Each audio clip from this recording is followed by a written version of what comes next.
परम पूजनी बाबा जी से मिलने गया। मैं छोटा था,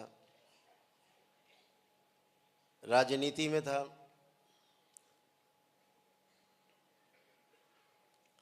उस समय में शिवसेना का प्रदेश का अध्यक्ष था।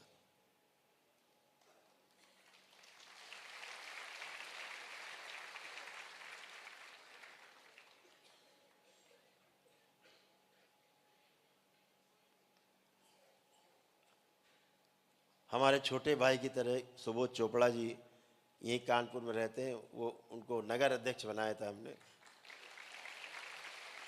बाद में हमारे स्थान पर वो प्रदेश अध्यक्ष बने शिवसेना के। बहुत काम किया उन्होंने, और अब वो शंकर सेना के आपके अध्यक्ष हैं।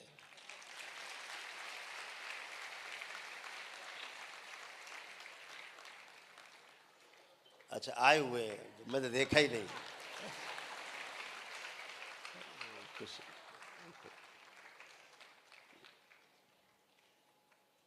40 साल के साथी हैं हमारे।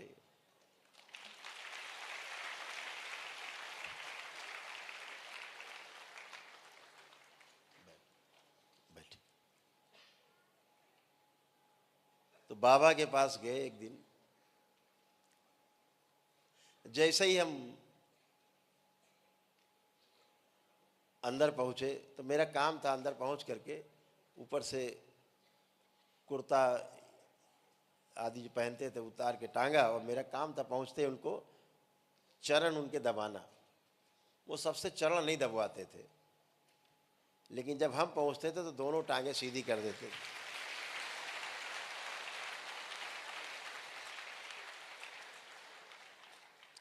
दोनों टांगे सीधी कर देते थे, बिल्कुल लंबी लंबी टांगे थी, बहुत लंबी लंबी टांगे।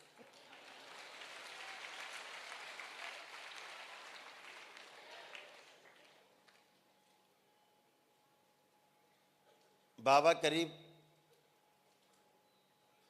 6 फीट 5 इंच इतनी लंबाई थी बाबा। बाबा के जो हाथ थे ना ऐसे घुटने तक लटकते थे, बहुत लंबे लंबे, बड़े बड़े कान बाबा के। कितना खतरनाक तंत्र होता है।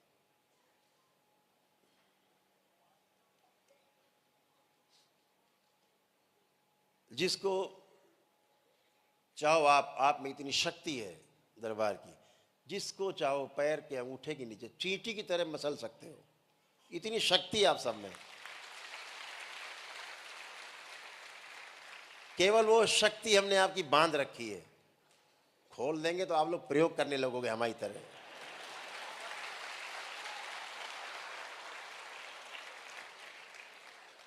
तो हमने भी एक बार अनजाने में प्रयोग किया था, हमें पता है, इसीलिए नहीं खोलते, नहीं तुम भी वैसे ही करोगे।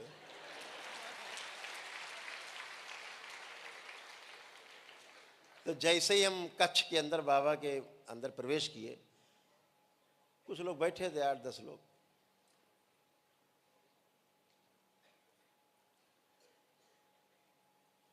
तो जो एक शब्द बोलते थे हमारे लिए बोला उन्होंने कि आओ आओ। और जैसे हम पैर दबाने के लिए गए तो उन्होंने कहा कि नहीं, सब लोग बाहर जाओ।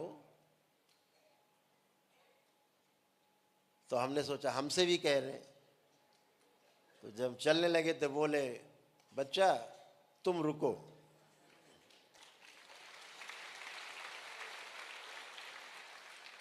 तो तमाम खुराफात करते थे। हमने सोचा बाबा ने कुछ देख लिया क्या।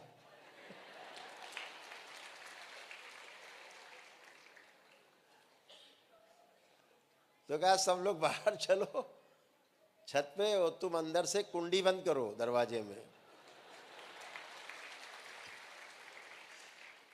मैंने कहा लगता आज कुछ ज्यादा ही मामला गड़बड़ है। बंद किया, आदेश बंद किया। तो बोले कपड़े उतार के सब हमारे सामने आओ, बैठो। मैंने कहा क्या हो गया भाई। तो कपड़े उतारने की सजा मिल गई। तो भाई उतारे हमने, सब खूंटी पे टांग दिए। अंडरवियर पहने रहे।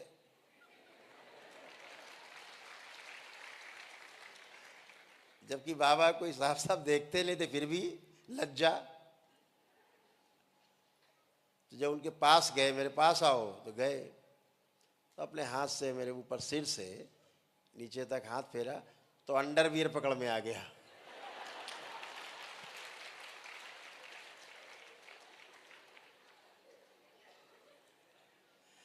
कहा वही काम किया दुर्योधन वाला।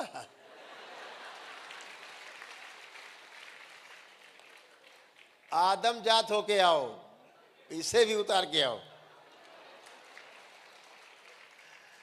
जैसे हम नागा, वैसे ही नागा बन के आओ। टांग दिया भाई उसको भी।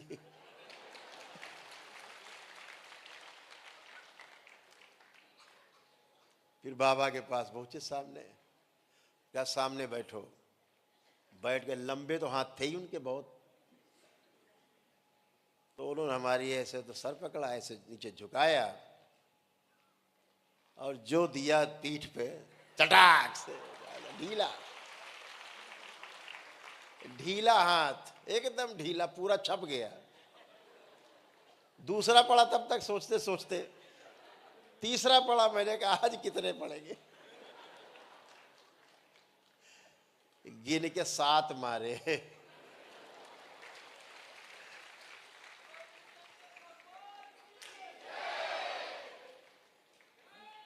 बोले जाओ कपड़ा पहन लो। देखो, मारने के लिए कपड़े उतरवाए थे, कपड़े पहन लो। तो भाई कपड़ा पहन लिया।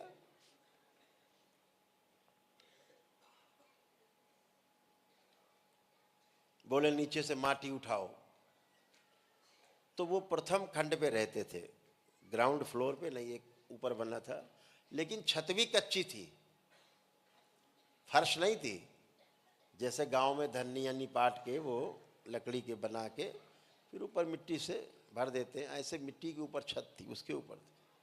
तो हमने खरोंच के थोड़ी सी मिट्टी बाबा ने मांगी तो हमने दे दी। उनका कि ये मिट्टी तुम रखो, और हमें एक छोटा सा मंत्र लिखा, उड़िया भाषा में कुछ लिखा, मेरे पास अभी भी लिखा हुआ रखा है।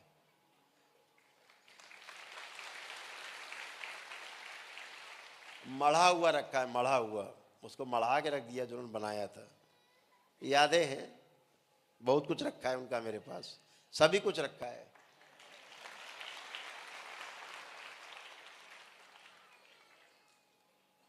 और कहा कि जाना, तब हम कुंवारे थे, ये भी समझ लो, कुंवारे थे, शादी वादी नहीं हुई, क्योंकि शादी करने की कोई इच्छा नहीं थी। तो उन्होंने कहा ऐसे ऐसे करना, जाके घर में अपने हाथ से रसोई घर में ऐसे जाके किसी गाय को करने के बाद खिला देना, नाम लिख के, तुम्हारी दुश्मन है जो तुम्हें मारना चाहते हैं। नाम पता है कि हम बताएं? हमने कहा पता है बाबा। हमें पता था, चूंकि कुछ लोगों ने मारने के लिए ऐसा कुछ किया था, राजनीति में सब चलता रहता खुरापात।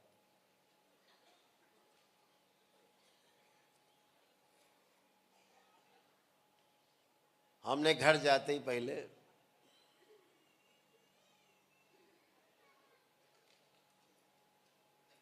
प्रक्रिया की, प्रातःकाल सबसे पहला काम, तो एक नाम लिख दिया हमने पहले। हमें 3 नाम पता थे, और चौथा नाम उसके पीछे था, बहुत पर्दे के पीछे, लेकिन 3 वो नाम थे मुझे पता था कि ये लोग मारने के लिए घूम रहे हैं, जान से मारने के लिए। उन्होंने सुपारी ली हुई हमारी, ये पता था। तो हमने एक नाम लिखा। तब ये टेलीविजन वगैरह का जमाना नहीं था, ये था नहीं, ये केवल बृहस्पतिवार रविवार को चित्रहार आता था बस, वो भी नाचते, वो टीवी डांस करता रहता था, झिलमिल झिलमिल, और कोई उपाय नहीं था। अखबार एक उपाय था कि अगले दिन प्रातःकाल अखबार पढ़ते थे हम लोग। छात्र जीवन में हम लोग प्रातःकाल सुबह तक बैठे रहते थे चौराहों पर, 3 बजे तक, रात तक, 2:30-3 बजे तक, जब तक पहला अखबार नहीं आ जाता था उसको पढ़ के तब घर जाते थे, इतना चाव था। तो लिख दिया परिणाम के इंतजार में अखबार। तो अगले दिन अखबार में आया जिसका हमने नाम लिखा था, पुलिस के साथ हुई गोली कांड में मारे गए।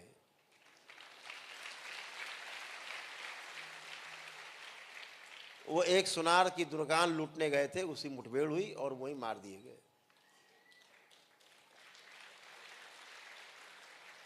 हमने सोचा है तो क्रिमिनल था, विज्ञान के विद्यार्थी थे ना, बाबा पे विश्वास था, लेकिन ये टोना टुटका पे कोई तंत्र मंत्र विश्वास नहीं था हमें।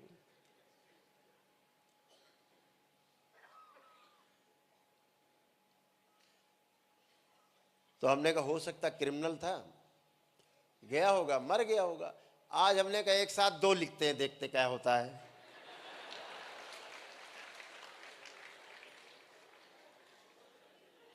तो हमने वैसे जैसे बताया था बाबा ने, रोटी वोटी बेली, जो कुछ करना था किया, जाके बनाना के करके मंत्र पढ़ के और गैया को फिर खिला दिया। अगले दिन अखबार पढ़ा, वो दोनों चित्त।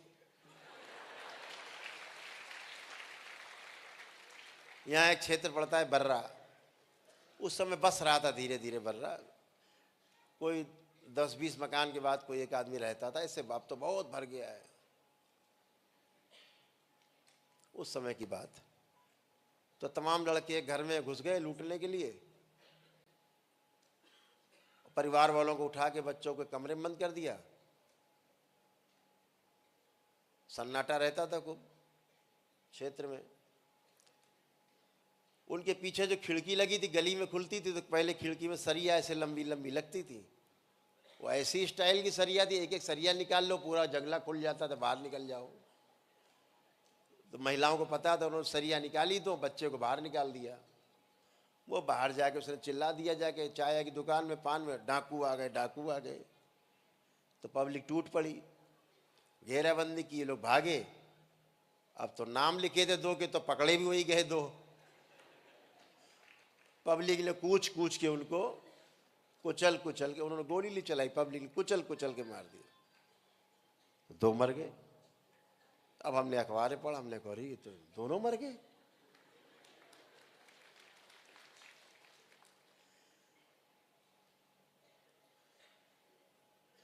फिर विज्ञान का विद्यार्थी जागा, थे तो क्रिमिनली बदमाश ये सब, तो गए थे तो मारे ही जाएंगे। ये लगता है कि हमारे लिखने से नहीं हुआ, ये तो बदमाश थे ही, उसी तरह मरे।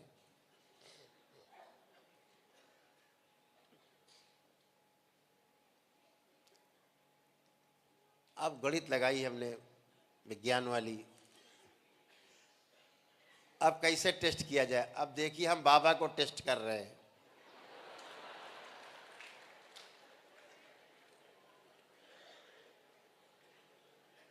जैसे आप लोग हमको टेस्ट करते हो।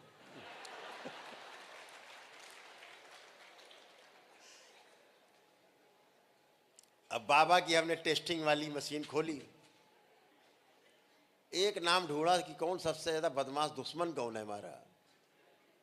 एक नेताजी समझ में आए।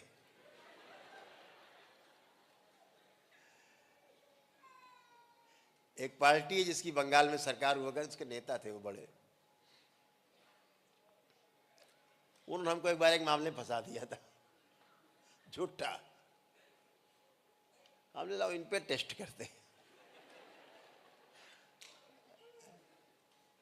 भाई वो तो कोई मारने के हमें सोच नहीं रहे थे, ला इन्हीं पे टेस्ट करते।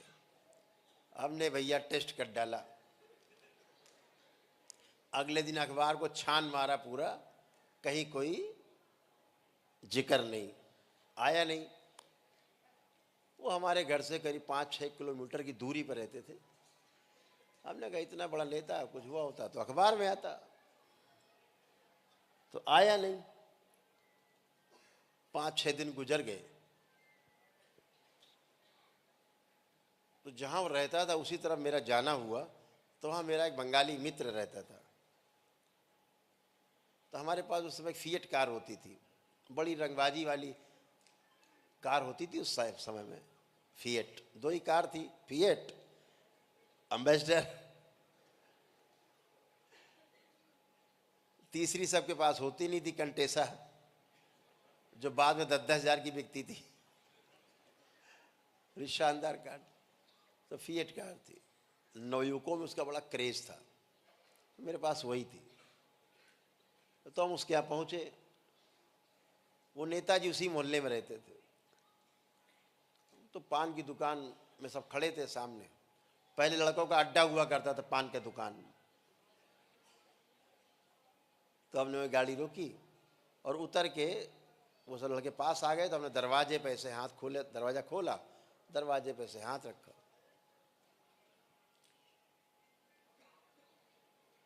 सब आ गए। बोले यार कहाँ रहे तुम, जैसे बच्चों में बात होती है, शुरू हो गई। कहा मिठाई खिलाओ, मिठाई खिलाओ। तो हमने कहा मैं क्यों मिठाई खिलाऊं, कौन सी मेरी शादी वादी तय हो गई है। कह रहे वाह, दुश्मन मर गया वो जो है मिठाई भी नहीं खिलाओगे। मैंने कहा इसे कैसे पता, 3 मर गए, इसको कैसे पता। हमने कहा वो क्रिमिनल थे, तो क्राइम करेगा तो मरेगा ही, ठोकेगा ही। पब्लिक मारेगी, पब्लिक से बचेगा तो पुलिस को ठोक देगी, पुलिस मारेगी, पुलिस से बचेगा तो पब्लिक ठोक देगी। मर गए।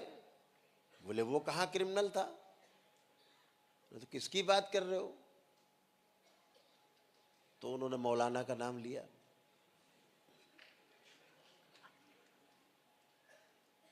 हमने कहा वो कब मर गया। बोले 5-6 दिन हो गए।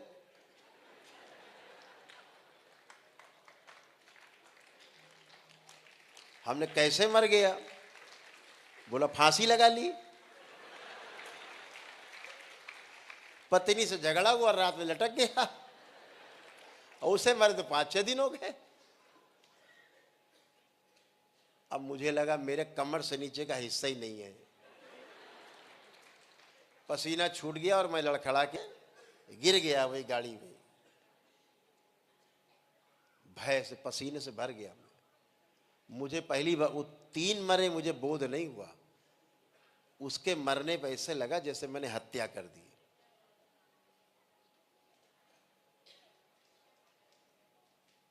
बच्चों ने मुझे उठाया, लड़कों ने, और चारपाई मंगाई, डाला बाहर, पंखा अंखा क्या हो गया। मैं थोड़ा बदहवास सा हो गया कि अपराध हो गया। 10-5 मिनट बाद थोड़ा होश आया, तो मैंने कहा मैं कार तो चला नहीं पाऊंगा, तो मुझे घर तक छोड़ दो गाड़ी चला के। मैं घर आया। अब उसके बाद कांड तो हो गया। अब डर के मारे बाबा के पास, जहां हर दूसरे तीसरे जाते थे, हम 15-20 दिन 25 दिन नहीं गए। गुरु अब तो खतरा है, वो तो सब देख रहे होंगे, हमने कौन से गुल खिलाए। मरता क्या ना करता, कब तक नहीं जाते, नदी कब तक नहीं जाएगी समुद्र तक, कब तक रोकेगी। अरे बांध ही टूट जाएगा। गए बाबा के पास एक दिन, जैसे मेरा वो अभिवादन करते थे, बोलते थे जब मैं जाता था, कि बच्चा, बोलते थे, एक वाक्य था ऐसे बोलते थे खुशी में, कि तुम्हीं का याद कर रहे रान, तुम्हारी याद कर रहे थे। उस दिन कुछ नहीं बोले।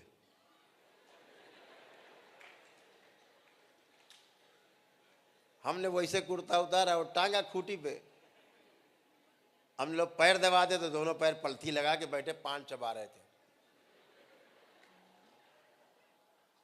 तो हमने पैर उनका सीधा किया, उन्होंने फिर मोड़ लिया।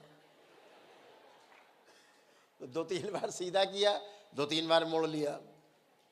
हमने जबरदस्ती सीधा कर दिया।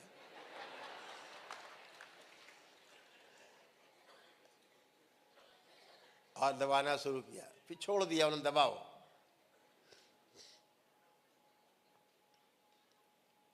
आधे घंटे दबाते रहे, वो पान चबा रहे। इतनी बार में 2-3 बार पान बदल लिए उन्होंने। वो हर 10 मिनट में पान बदल लेते थे, 4 पान एक साथ खाते थे, 2 पान इधर 2 इधर, 2 इधर 2 इधर, 4 पान।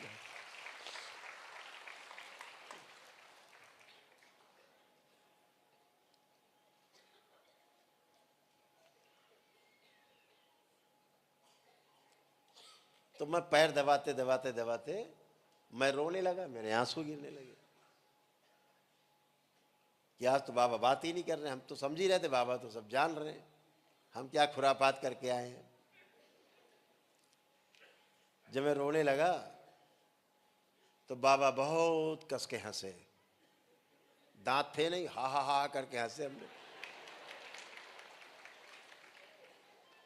ज्यादा तेज हंस भी नहीं पाते थे, वृद्ध बहुत थे, करके हंसे। देखा हंस ही तो रहे कि और कर रहे कुछ, देखा हंस रहे थे।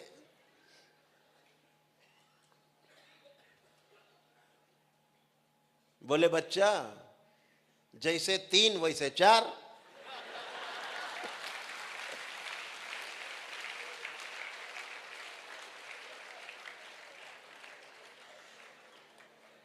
जाओ तुम्हार सब पाप हम अपने सर पर लीन।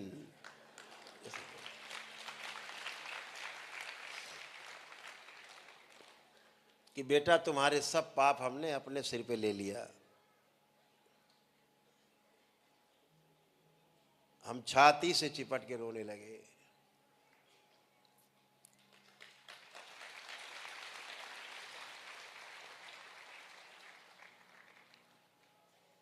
तो कहा बच्चा आज हमको एक वचन दो।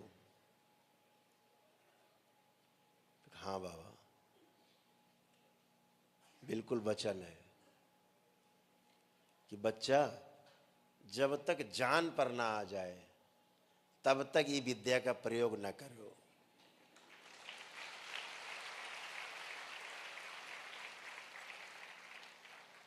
खूब झेलो खूब झेलो खूब झेलो, जब तक प्राणन पर ना आ जाए, जान पर ना आ जाए कि अब जान नहीं बचेगी, तब तक इस विद्या का प्रयोग मत करना। उसके बाद हमने आज तक कभी इस विद्या का प्रयोग नहीं किया।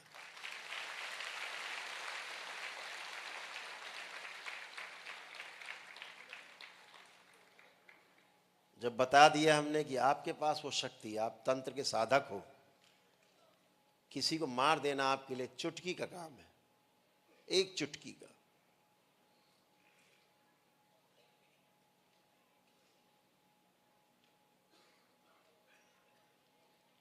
तो ये शरीर क्षण में कितनों को मसल सकता है, चुटकी में, पता ही है आपको। लेकिन आप इस तरह ना कर पाओ, इसलिए सब बंधन है सब पे।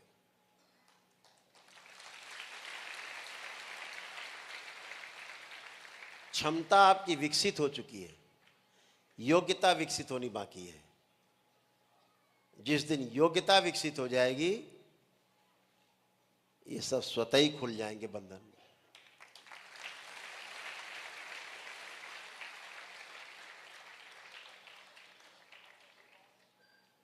तो गुरु का काम है सही रास्ते पे लाना।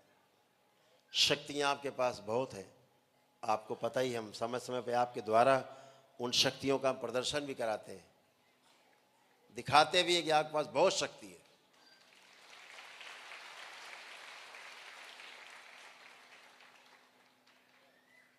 ध्यान रखो, जो किसी को जीवन दे सकता है,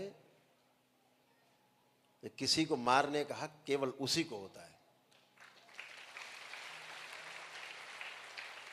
जो सिर्फ मार सकता है, बचा नहीं सकता, जीवन नहीं दे सकता, उसको किसी को भी मारने का कोई हक नहीं।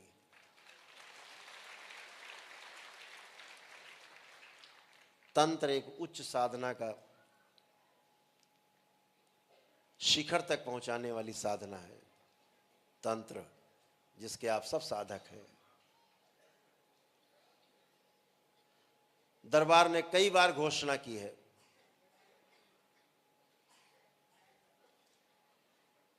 आज फिर कर रहे हैं कि परम पूजनी बाबा जी का जब जन्म दिवस आएगा 2 फरवरी आने वाला है। कितना समय बाकी है? 1.5 महीना करीब।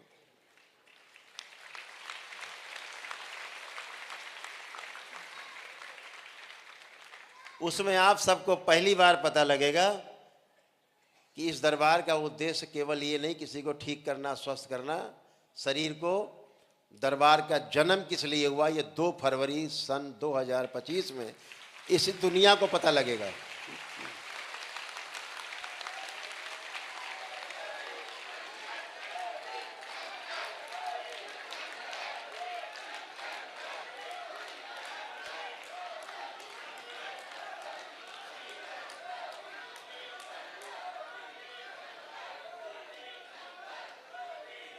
ओम बोलिए सद्गुरुदेव भगवान की।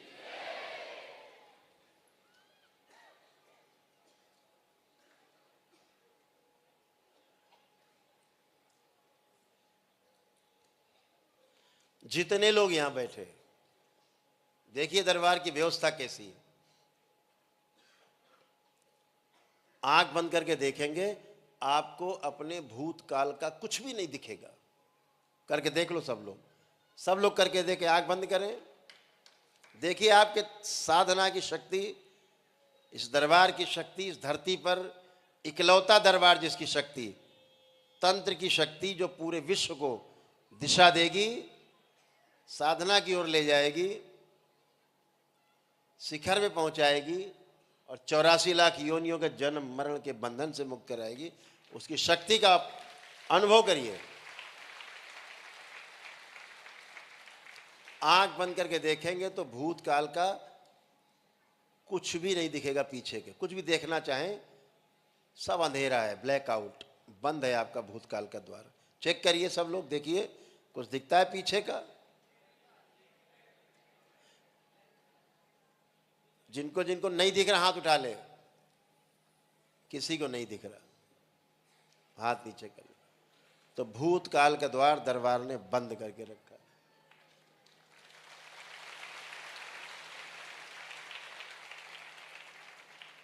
तो चाहे 10 लाख आदमी, चाहे 10 करोड़ आदमी बैठा हो, एक साथ ऐसा ही हो जाएगा। दरबार जब चल रहा होगा, भूतकाल बंद। आप अभी साधना करके बैठे, दरबार जब हम बैठे होते तो साधना के वक्त भविष्य का भी द्वार बंद कर देता है। तो भूत और भविष्य दोनों बंद रहे। न भूतो न भविष्यति, एको हम द्वितीयो नास्ति, न भूतो न भविष्यति। जहां भूत और भविष्य दोनों नहीं, वहां आप स्वयं होते हैं, वर्तमान होता है। वर्तमान में रहना ही ध्यान है। तो आप अगर देखेंगे अभी, तो आपको भविष्य का कुछ नहीं दिखेगा। करके देख लो। तो भूतकाल में आपकी चिंता है और भविष्य में आपकी भूतकाल में आपकी पीड़ा है और भविष्य में आपकी चिंता बनी रहती है। दोनों ही नष्ट है।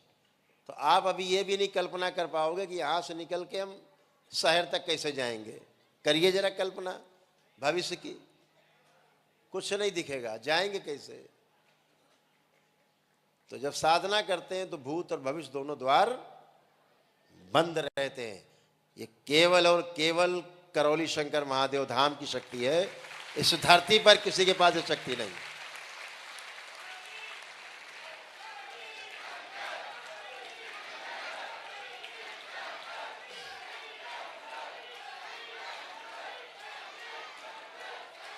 कितना बड़ा धर्मात्मा उपदेशक हो, करके दिखाए। बातों से नहीं, अनुभव से करके दिखाए। ये दरबार वो है जो सबको एक्सपीरियंस कराता है, अनुभव कराता है। केवल बातें नहीं, प्रवचन लच्छेदार बातें नहीं, एक्सपीरियंस। तंत्र का दूसरा नाम ही है व्यवस्था। व्यवस्था वही है जो अनुभव में आए, जो अनुभव में आती है, जिसे आप आत्मसात करते जाते हैं, वो व्यवस्था है।